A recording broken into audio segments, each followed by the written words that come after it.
Where do you think you are? Who do you think you're talking to? Nobody gets out of my domain, whether alive or dead. You wish to learn the hard way? Fine. Then go. Get out. Don't let me stop you. Wasn't planning on it, Father.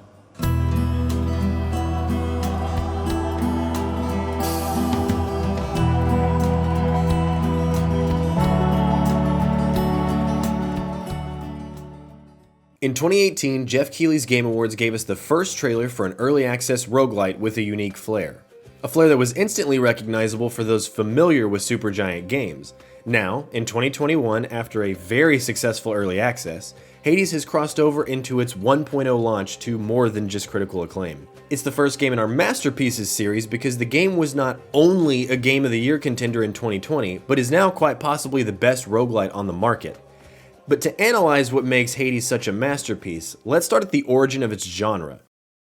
Roguelites and roguelikes are fairly new genres in video games, but their DNA dates all the way back to the late 70s and early 80s, with games like Beneath Apple Manor in '78 or Rogue in 1980. It's actually where the namesake comes from.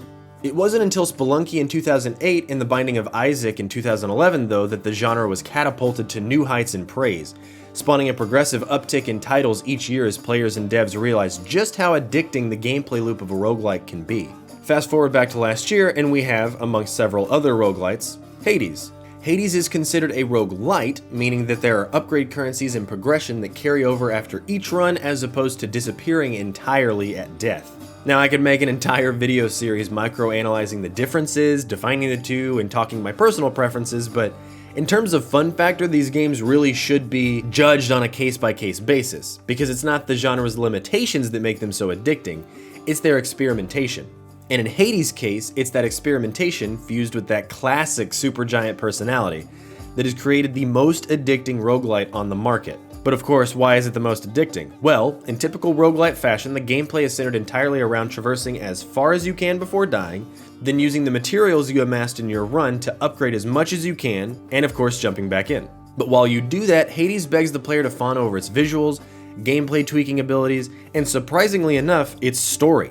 The mark of a good roguelite is one that balances the success and failure of the player through randomly awarding them with run-specific upgrades, skills, and currencies, while never feeling unfun or unfair. But the mark of a great roguelite is one that constantly drags the player back in like a magnet. And this is where Hades soars. You see, it wasn't enough for Supergiant to simply amplify the art stylings of Gen Z, or the music of Darren Korb, or produce another intelligent story from the brain of Greg Kasavin and the voice of Logan Cunningham. No, they had to take it a step further than what they do best, and chose to do it inside one of the industry's hottest new genres. Now, the story of Hades is an unconventional tale of Greek gods lending their abilities to the son of Hades in an effort to help him escape hell. A story that fits perfectly with a gameplay loop that is infinitely replayable.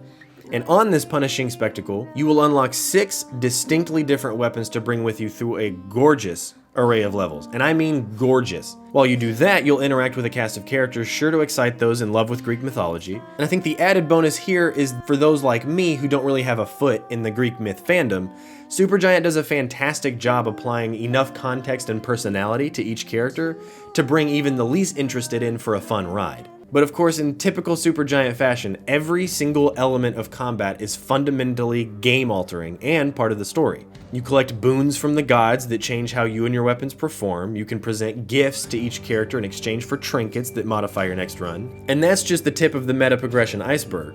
When you complete your first clear of Hades, you unlock a slew of debuffs that will start to counteract your list of buffs that you've been accumulating over the course of the game in exchange for increasing amounts of rewards. It's a tug of war that blends nicely with the progression of the game and story, considering how powerful you can become. This loop also promotes experimentation and discovery over a linear path to the end. Like I said before, the game is infinitely replayable. Personally, in my roughly 40 hours of gameplay so far, I've cleared the final boss 9 times, which means I am but 1 clear away from beating the main storyline. But aside from that, I'm still finding new unlocks, side areas, and game-shifting unlockables. I mean, your first clear takes a second to achieve, but that's just the beginning. Rolling the credits is basically the halfway mark, You still have all the weapon variants to unlock, characters to build relationships with, and discover all the late game secrets and customizations. And that's assuming they don't add anything to the game. What's more is just how fun the water cooler talk is for Hades. I have friends with both more and less time spent in the game than me, but discussing the game is like a black hole of topics. So much so that I think you'd be a fool not to go back and listen to a few podcasts having a roundtable about the game. Because yes, while everyone experiences the same story, their journey through is quite different. And at the end of the day, the game is a roguelite and therefore very susceptible to the player's skill and experimentation. So your mileage may vary. But it's precisely all the things that I have just described that when a roguelite masters those, you can tell by the sheer amount of lust you have for one more run. And that's all I've seen online. What if I combine this ability with this weapon? What if I have enough money to upgrade this skill? Man, I bet this duo would help me with this boss here. The combinations feel endless, exciting, and best of all, on brand for Supergiant Games, an indie studio with a mere 4 games under their belt in their 12-year history, all of which in my opinion are a 10 out of 10, so expect to hear more about them later. It's just wild to me that the game can be this beautiful, addicting, and exciting, all while telling an interesting and entertaining story. Something that I think only Suriel Vasquez captured in his review for GameSpot, so I want to quote him here. Supergiant has managed to turn the roguelike, a genre not usually known for riveting plots, into a compelling vehicle for storytelling. The last thing I expected to be blindsided with in Hades was a compelling story. Which leads me to my only fear, and that's that Hades will be the first roguelite for most people, and subsequently ruin other titles. I mean, I'm not kidding when I say this game is a cut above the rest. I didn't think anyone could claim the throne over Risk of Rain 2 or Monster Train, but here we are. Also, more on those two later. Now, if I've stoked your interest in Hades but you're still on the fence, do me a favor. Search NoClip on YouTube or Patreon and watch their Hades Developing Hell series. It's free on YouTube, Danny O'Dwyer and his team do excellent work, and I promise it's worth every second, especially since their 6th and final episode is either premiering soon or, depending on when you watch this, has just released. But past that, for the love of God, play this game. But of course, before you do that, be sure to subscribe, ring the bell, and head over to positivedistortion.com.